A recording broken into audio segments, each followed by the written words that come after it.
આજરોજ જ્યારે સાવરકુંડલાથી જે અમારી ઘણા સમયથી હું અંદાજી 20 વર્ષથી તો હું સાંભળું છું દિનેશભાઈ કુબાવરની સાથે આવતો અને સાંભળું છું કે આપણે સાવરકુંડલાની અંદર આપણી કન્યા છાત્રાલય ચાલે છે અને એ છાત્રાલયની અંદર ઓછામાં ઓછા 10 વર્ષ તો હું પોતે જઈ આવ્યો હોઉં છું. તો અમને ખુશી થઈ કે તમે મેંદડાનો પ્રવાસ લઈને આવ્યા, પણ તમે કટોકટીને ટાઈમમાં છો તોય છતાંય તમે અમારા છો એટલે અમારા હક છે તમારા ઉપર અહીંયા અડધી કલાક ખોટી કરવા માટે. એટલે અમે અડધી કલાક માટે તમને અહીંયા બોલાવ્યા છીએ અને તમે જ્યારે અહીંયા આવ્યા અને એટલી બધી દીકરીઓ અહીંયા આવી ત્યારે અમારું આશ્રમ પાવન થાય.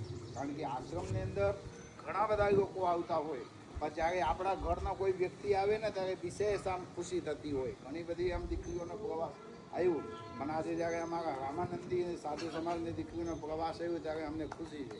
અમને એમ થાય કે અમે તમારા માટે શું કરી દઈએ, સમજી ગયા. પણ ઓછા સમય છે એટલે ઓછા સમયની અંદર જેવું છે એવું બધું રોડવી લેવાની વાત છે. અમારે વારંવાર બધા ઠેકાણે જવાનું થતું હોય ને અમે સમાજ માટે સમર્પિત હોય. એક સાધુ અને એક માં છે ને પોતાના પરિવાર માટે સમર્પિત હોય, દીકરા માટે દીકરી માટે. ક્યારેય માં ભેદભાવ ન કરે કે અમારે 2 દીકરી તો એકને હું સારું જમાડું એકને નબળું જમાડું. માં ક્યારેય એવું ન કરે. એવી રીતે સાધુ હોય, સાધુ સમાજ માટે સતત ચિંતન કરતા હોય, સાધુ સમાજ માટે વિચારતા હોય કે આ સમાજને હું શું આપી દઉં કે આ સમાજ ખૂબ આગળ જાય.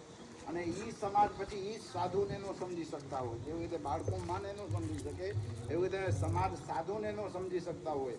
તો સાધુનું કામ છે કિએ જતું જગ મેં ભલાઈ કા કામ તેરે દુઃખ દૂર કરેંગે રામ. સાધુનું કામ જ છે ભગવાનનું કામ કરતા જવાનું. ભગવાન એક ને એક દિવસ તો એમના સામે જોવાના છે.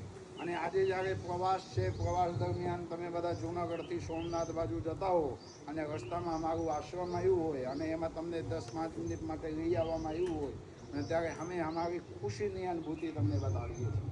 જેવી રીતે બાપની ઘરે દીકરા અને દીકરી જાય ને બાપ ખૂબ રાજી થાય એવી રીતે અમને પણ અમે રાજી થાય કે અમારા મનીષભાઈ ને કાળુભાઈ ને બધા અહીંયા તમે આવ્યા તો આજે રાત્રિ નિવાસ કરવાનું છે અહીંયા એવું મનમાં થાય છે. કારણ એ કરવું કેમ તમે માનશો નહીં, કારણ કે તમારે સોમનાથ બાજુ જવું છે.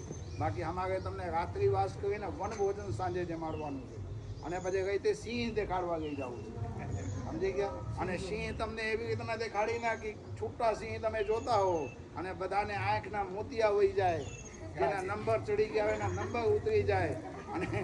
અને જે માણસ જીવનની અંદર કોઈ દિવસ અનુભૂતિ ન કહેવાય એવી અનુભૂતિ થાય એવું અમારી ઈચ્છા છે. તો હવે મનીષભાઈ માને તો થાય, સમજી ગયા. બાકી ન માને તો આપણું કંઈ થાય નહીં. અને જ્યારે તમે અહીંયા આવ્યા ત્યારે અમે તમને વિશેષ એ કહીએ છીએ તમે કોઈ સામાન્ય નથી.